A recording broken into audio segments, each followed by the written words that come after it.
Bien, y de Venezuela nos vamos directamente hasta Ecuador. En la mitad del mundo, César García Vélez nos llama a esta hora. Tema de conversación, la guerra de los 12/13 días, Irán, Israel, y él tiene detalles, vamos a escuchar.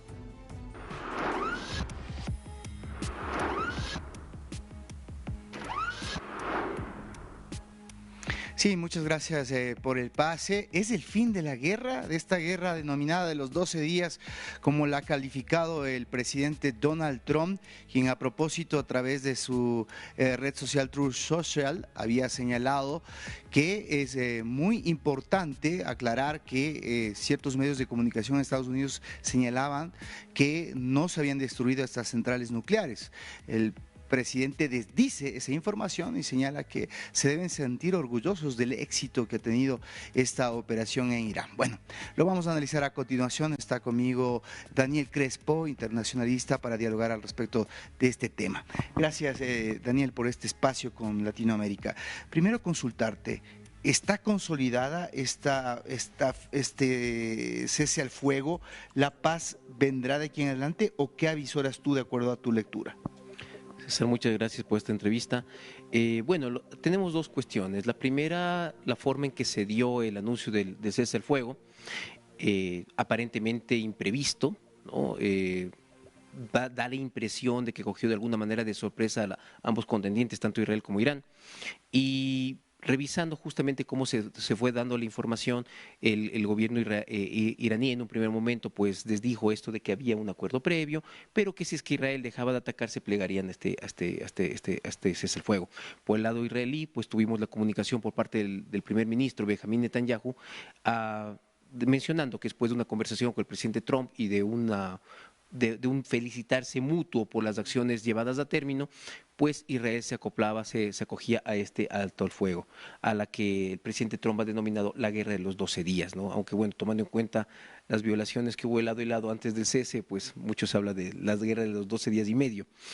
Y ahora estamos justamente, como tú lo has mencionado previamente, en la polémica post el cese al fuego en torno a cuál es el impacto real del ataque estadounidense a estos puntos estratégicos del programa nuclear iraní.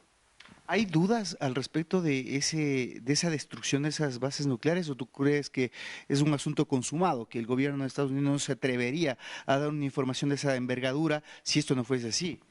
Bueno, aquí hay una cuestión. Lo primero es que hay que entender que la guerra contemporánea no solamente se maneja a través de los hechos y ciertos canales se puede considerar oficiales, sino que tenemos un desbordamiento de información, lo que nos lleva justamente a que no solo hay que ganar el campo de batalla, sino también existe, si se lo quiere ver de esta forma, una guerra de las narrativas.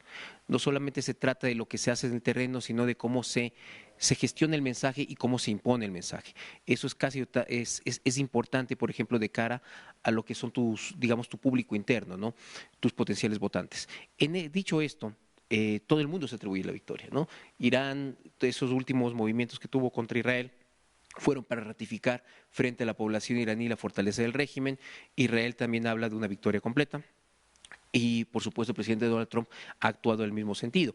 Ahora, ¿de dónde surge todo esto? De un informe que nace de la inteligencia militar estadounidense, que se filtra en efecto tanto al New York Times como a CNN, y el día de hoy, en horas de la mañana para nosotros, durante una rueda de prensa que dio en La Haya, en el contexto pues, de esta reunión de la OTAN en la que él se encuentra, pues fue bastante crítico en este sentido y tratando de, si se lo quiere ver así, apelar al sentimiento patriótico de los periodistas estadounidenses de que deberían sentirse orgullosos de lo que se ha hecho y de que los informes que ellos tienen más avanzados, más elaborados respecto a este informe que lo califica de preliminar y que no debió haber salido a la luz, pues demuestran que la versión con la que él salió en primera instancia de que el programa nuclear iraní ha sido destruido por completo es la versión oficial de la Casa Blanca. ¿Cuál es el devenir de este cese al fuego? Porque por una parte Israel se da por conforme una vez que entiende que un problema existencial, como ellos lo han calificado, fue solventado al destruir estas bases nucleares. Pero también antes Teherán tenía sanciones al respecto, por ejemplo, del crudo, siendo uno de los importantes productores de este recurso. solamente estaba exportando con los BRICS. ¿Piensas que también se levantarán estas sanciones, permitirán entonces a Estados Unidos que pueda comercializar Irán hacia el mundo? ¿Habrá control del programa nuclear de aquí en adelante? Bueno, aquí se vendrían tres cosas, ¿no? En función de las preguntas. La primera es que esto es un cese al fuego, esto no es un acuerdo de paz. Esto es muy importante tomar en cuenta. Más allá de la retórica del presidente Trump de que este es un cese al fuego eterno, como también lo he mencionado, no es un acuerdo de paz. Por ende, esto podría romperse en una semana, en un mes, en un año. Es frágil, exactamente. Tiene una naturaleza de imprevisibilidad sobre la que no podemos, digamos, a priori ser certeros. Uno. Lo segundo, respecto a las sanciones económicas de Irán, justamente en esta rueda de prensa que dio en La Haya en esta mañana, hablaba de que Irán necesita vender su petróleo porque necesita sacar adelante a su país, ¿no? Lo decía en un par de ocasiones, al menos mientras yo veía, lo mencionó. Hablaba de que los iraníes necesitan poner en pie su país y para eso tienen que vender su petróleo. Eso fue todo. Pero evidentemente el presidente está hablando de que Irán tiene una necesidad y que los Estados Unidos es consciente de esa necesidad. Por ende, es previsible que va a haber algún tipo de negociación en ese sentido que va unida al tercer punto, que es el futuro del programa nuclear iraní. Irán, si es que quiere continuar con su plan, aparentemente la exigencia vendría a ser de que el uranio no se enriquezca directamente en territorio iraní, pero que pueda beneficiarse de uranio enriquecido en un tercer país para poder hacer funcionar un programa nuclear con fines claramente pacíficos. Eso está sobre la mesa.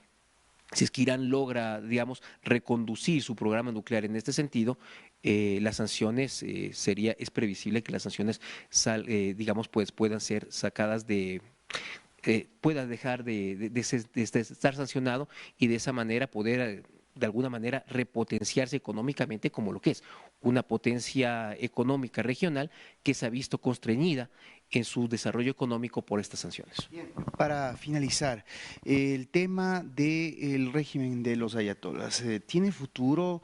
¿Piensas que continuará? Porque realmente eso ha representado años de represión para ese pueblo y por otra parte también ha sido el incentivo para que los proxies sean una amenaza constante para Israel. Bueno, el año 79 es clave para entender todo esto, ¿no? La Revolución Islámica trajo una teocracia conducida por un consejo de ayatolás, que es la que ha controlado Irán y le ha posicionado en esta situación, no solo como la gran potencia chiita de la región, sino también como una que ha articulado una serie de proxies, como bien lo has mencionado, a través de los cuales no solamente ha tratado de expandir la revolución islámica en países, digamos, de regambre sunita o de gobiernos de carácter sunita, sino ante todo se ha posicionado como uno de los más feroces enemigos del Estado de Israel desde el inicio, ¿no? Esta retórica del gran Satán, del pequeño Satán, de que hay que arrojar a Israel al mar, ha sido recurrente. Ahora, ¿todo esto debilita el régimen? La respuesta es sí. Unas sanciones económicas que han contraído la economía del país con muchísima fuerza han debilitado el régimen, también es muy cierto. Se habla de que la juventud iraní, que las mujeres en Irán, pues de alguna manera ya no se sienten identificados con el régimen, pero también hay que tomar en cuenta que es un régimen muy violento en la forma en que reprime. Pensemos en el número de muertos que se dieron durante las manifestaciones después de la muerte de Mahsa Amini en el año 2022, por dar un ejemplo, o los bajos números con los que cuentan las elecciones en Irán como una forma de protesta frente al régimen. Entre los personajes que han aparecido en este contexto está, por ejemplo, el príncipe heredero, ¿no? El hijo del último Shah, ¿no? Reza Pahlavi también pues está tratando de apersonarse en el exilio como alguien que quiere juntarse a esta transición democrática. Es muy pronto para saberlo porque dentro de Irán ya, si bien existe una oposición, no existe una figura que aglutine con la misma fuerza, haciendo un paralelismo con la historia de Irán, como fue el caso del Ayatollah Khomeini en su momento, que tenía se lo identificaba con mucha claridad como la cabeza más visible de esa oposición al Shah. Eso en este momento todavía no lo tenemos. Gracias, Daniel. Estaremos atentos y será un placer poder continuar analizando este tema. Ustedes siguen con más de DNews.